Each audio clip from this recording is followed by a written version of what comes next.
Hey, what's happening, everybody? It's me, Crazyfrankie, and I'd like to welcome you to my AFC and NFC championship game picks.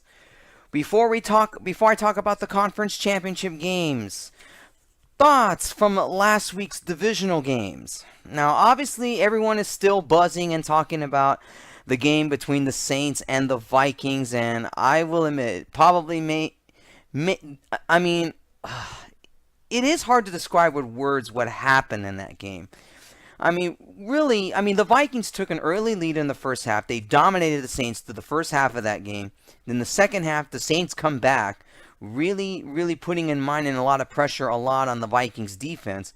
The game had four lead changes in the fourth quarter.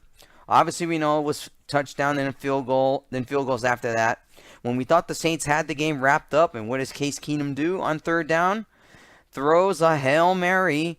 This wasn't exactly like the Hail Mary game in 1975, but this was as Paul Allen, the Minnesota Vikings radio announcer, said that this was the Minneapolis Miracle, whatever you want to call it. Keenum to Diggs, scores on a touchdown, and really I think it's the first time ever, let alone in an NFL playoff game, that a game ended with no time left in regulation for a game-winning touchdown. That has never happened before, and by looks of it, I don't think we'll ever see that again, ever. Even if it's a regular season game, let alone an NFL playoff game. I gotta feel for Williams here, the Saints' safety. Let's be real about something here. I mean, the guy was a rookie. He had a spectacular season. But anybody that's getting on him with so many negativity about him, you people need to stop. I mean, okay, so you want to blame him for the reason why the Saints lost. Look, there was a number of factors that could have played into that, you know. Obviously, he stated that it was because there could have been a defensive pass interference call. I, I've seen that replay of that play so many times already. Yeah, you could say he misjudged that. He misjudged that play, whatever you want to call it. But please don't get on the poor guy. The guy's already suffered enough. And kudos to Saints fans who gave him support after that game and told him, we still love the guy and all that. Believe me, I would tell Williams of one thing. Use that as motivation going forward. You work very hard to try to do everything you can to end that game. And anybody who keeps giving him flack and crap about him for what he did, they need to stop, okay? That's enough. There's already enough problems with online bullying and all this stuff. Just the guy took it his responsibility, and he took it with class. Unlike a lot of these people, these morons out there on social media, the way it is nowadays, it is online bullying nowadays. But out of subject there, it was probably one of the best playoff games in NFL history in recent memory. Now, talking about the other ones, Patriots being the Titans, that was no surprise there. The Titans weren't ready for prime time. Patriots, even though the Titans scored first in that game, Patriots knew how to come back and win. They blew them out of the water. That was expected. Philadelphia Falcons and Eagles. Obviously, some play calling. There was a lot of questions in that game. The play calling here from Dan Quinn in the offense. Really, what kind of play calling it is. I mean, it was a low-scoring game, in all honesty. It really was a low-scoring game, and Falcons kind of shot themselves in the foot by not doing enough on offense. Their defense did all they could, but Philadelphia, with power running, really was effective in that game. So, yep.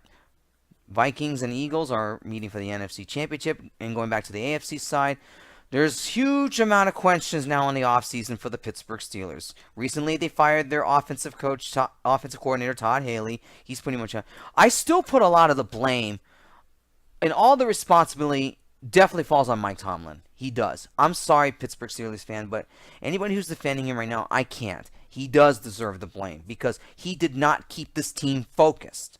They kept worrying about, they're saying you were going to be on a collision course with the New England Patriots, and the Jaguars punched this team straight in the face.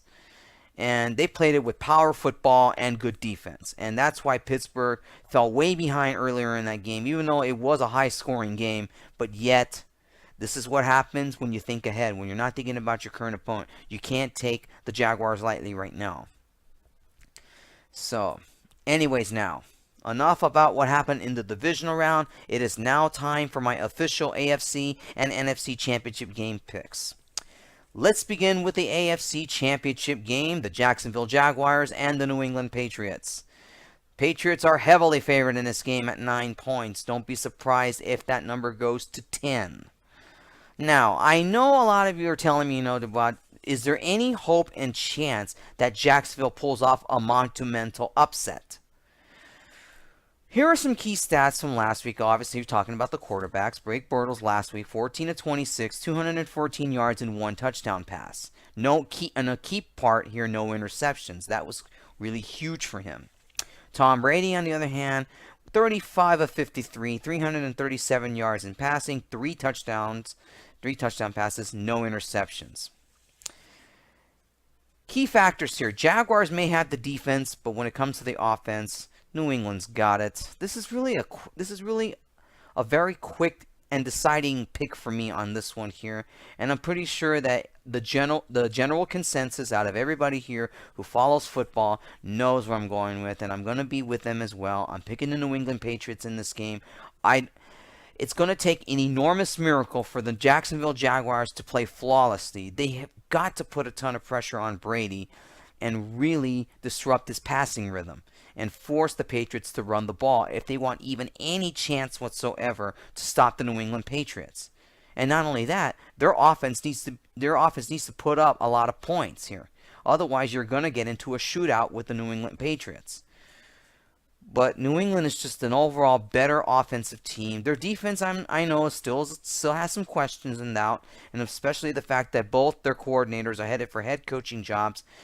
To many, they may seem like a distraction. I don't think it'll be much of a distraction, but New England has they got good passing. Their running game is pretty average, though. Brady knows how to pick defenses apart. Jacksonville could be the best ranked defense in the world, and Tom Brady and Bill Belichick still find a way to break it. So, guys, I really am trying to cheer on the Jacksonville Jaguars here, but realistically, the Patriots are the overall better team in this game. There's no question the Patriots are going back to the Super Bowl. No one's going to stop them from getting there. Not even Jacksonville, and that's why I like the Patriots in this game. The Patriots over the Jaguars. The NFC Championship game. The Minnesota Vikings and the Philadelphia Eagles. For the second week in a row, the Eagles, as the number 1 seed, are underdogs. They're a 3-point underdog. Vikings are 3-point favorite in this one. I would probably put that number down to maybe 2.5, maybe 2. This game, I would say, is evenly matched. This game is a very tough pick. And I do mean very tough pick. Both these teams are evenly matched. Both have good defenses. Offense-wise, the Vikings are a tad better on offense than the Eagles are. But the way both teams played last week, it was a collision course between those two teams, and they weren't going to be denied the 1 versus 2 seed in the NFC Championship game. Key stats from last week. Case Keenum went 25 of 40, 318 yards passing, 1 touchdown pass, but 1 key stat. He was intercepted 1 time in that game against the Saints last week. Now, Nick Foles, he didn't play all that pretty. He went 23 of 30, 246 yards of passing, no touchdowns, but luckily no interceptions. Most came from defense and the running game for the Philadelphia and special teams for the Philadelphia Eagles here. This is a very, very, very, very tough pick here. But, this game is about as evenly matched as... My thoughts about this game here, I could see this game being pretty... It's going to be low scoring, but I wouldn't say it would be like a 10-3 kind of game. I could see it being 20-17, maybe 17-14, something like that. Now, I've already given you some advantages that both teams have here, and what are my thoughts on this game? I think this game is going to be a defensive battle all game long, and I can see it being that way. Tough pick here. Who do I go with in this game? This is really a tough pick here. It's really tough, and this game could go either way whoever meets up. I mean, one of these two teams. I mean, I've already predicted it right here that either of these teams will meet the Patriots in the Super Bowl. Um, Philly's defense is just as good as Minnesota's here, but matching up offensively with New England would be an onside because the Vikings do have the better offense there, and I can see a better Super Bowl matchup probably between the Patriots and the Vikings.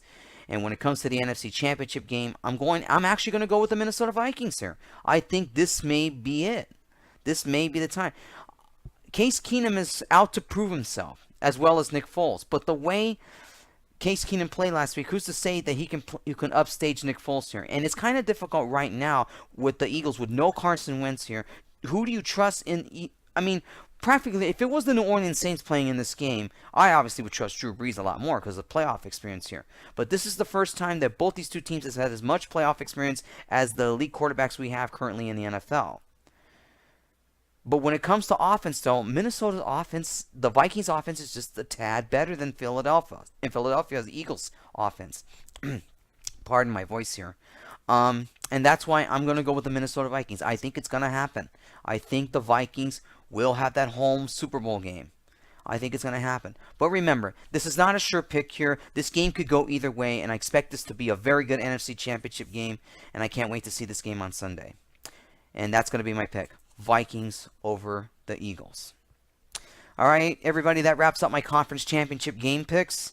I will see you all in 2 weeks when I make my official pick for Super Bowl 52. And until then, guys, let's enjoy this championship football weekend. I can't wait to see these games. And I will see you all in 2 weeks when I talk about my Super Bowl 52 pick. Until then, take care.